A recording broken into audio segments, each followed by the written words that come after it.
the country was treated to political drama, and some people think that it was just cheap publicity theatrics. After President William Samoei Ruto ordered the cabinet secretaries and principal secretaries together with all the government officials who are late for the signing of the performance contract. And if there is one question that people are asking, is the government serious? Is William Ruto serious? Now, people have been wondering, especially the two names, the CS in the Ministry of Agriculture, Moses Kuria, and his counterpart in the Ministry of Interior, Kithure Kindiki. They're just asking what exactly could have delayed them to be at the venue before their boss. And for one particular man, Kithure Kindiki, Kenyan seems to be very sympathetic because they feel that his docket is very delicate, that he could have been late as a result of trying to coordinate a few things. Let us look at some of the Kenya Kwanza bloggers and what they were saying. There's this guy who was saying that for someone who holds a delicate ministry that needs precision, I think one person who is going to have it easier to write his explanation is Professor Kithure Kindiki.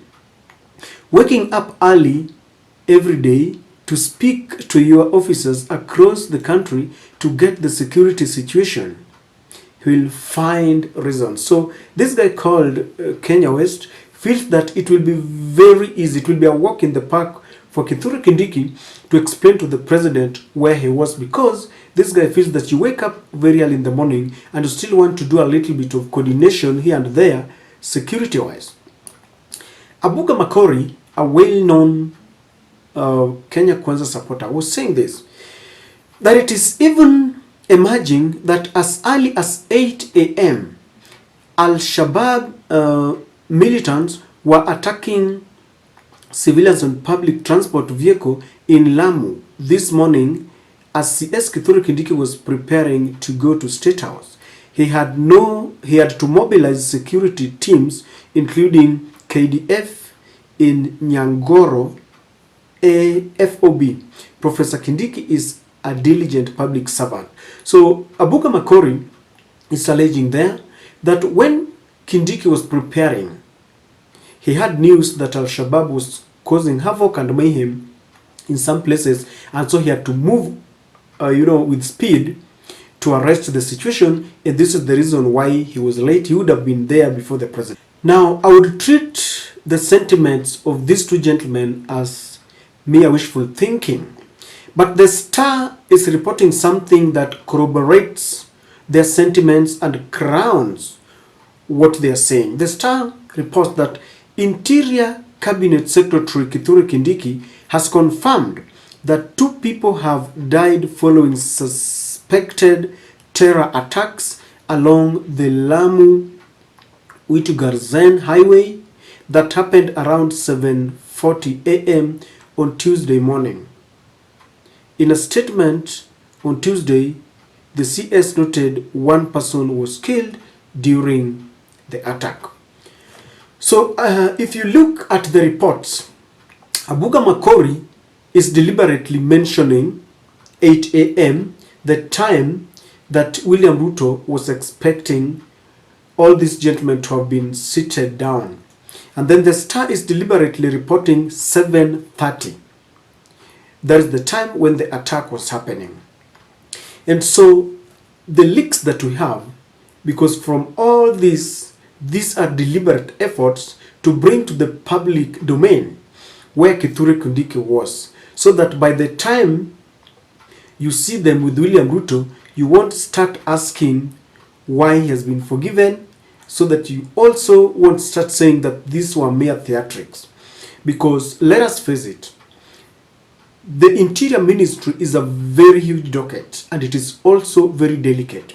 It deals with your life and my life. I understand that Kithure Kindiki has to wake up very early in the morning and call his officers. or receive a report, because he is duly mandated and obliged to, brief the president of what is going around the country. Not only himself, but there are other bodies, the intelligence, the police, and all that. And so it is argued that he knew about the meeting, but then he was disrupted by these Al-Shabaab attacks. Because let's just try to reason out. If you are in Kithure Kindiki's shoes and you've arranged that you want to be at a presidential occasion to sign a performance contract, and then on the other hand there are people who are dying, which one would you attend to first? Because a performance contract can wait, you can sign it later. It is not a perishable service, and it won't be stale. It's not expiring. And so you will choose to save lives first. In fact, if people had the news that Kithure Kindiki rushed to sign a performance contract whilst other Kenyans were dying on the roads, you would have seen the backlash. You would have seen the onslaught with which they would have thrown against Kithure Kindiki, because they would have argued Kithure is paid by taxpayers' money. Why then does he choose a contract over lives? I think if this is the truth, then Kithure Kindiki did the right thing, because the lives of Kenyans will come first in everything that we do. So, ladies and gentlemen, we are waiting for Moses Kuria. We still don't have the leaks as to what was happening. Maybe he had other engagements. And of course, this is going to be a kind of secret. They are going to write this letter to President William Ruto. Maybe they will find it, wise to share it with the Kenyans, because the sentiments that William Ruto gave were given in public. He ordered them in public. And I remember William Ruto said that if you don't explain well, you have just sacked yourself. And many are arguing that William Ruto could just use Kithure Kindiki and Moses Kuria as a warning shot to show the other guys who are trying to hold him hostage that it's not business as usual. To show them that there is a new paradigm shift, because there is a lot of pressure from the international community, from the opposition, from the people of Kenya. And it seems that William Ruto is soon waking up from his slumber, that he needs to work. He doesn't need to please his friends, because the truth is, he gave a job to most of his cronies, people who helped him in one way or the other. Some of them lack the technical know-how. Some of them, today, in fact, he alluded to those facts that some of them are very incompetent. He rushes to ask them something about their ministries, and their family, they're unable to explain. And he concluded by saying that this is the height of incompetence. And so, ladies and gentlemen, I see people have got faith in Kithure Kindiki. The leaks there from all quarters, from all the explanations, are that Kithure Kindiki was busy saving lives. That is the reason why he came late. But again, I agree totally that punctuality is the best policy for every civil servant.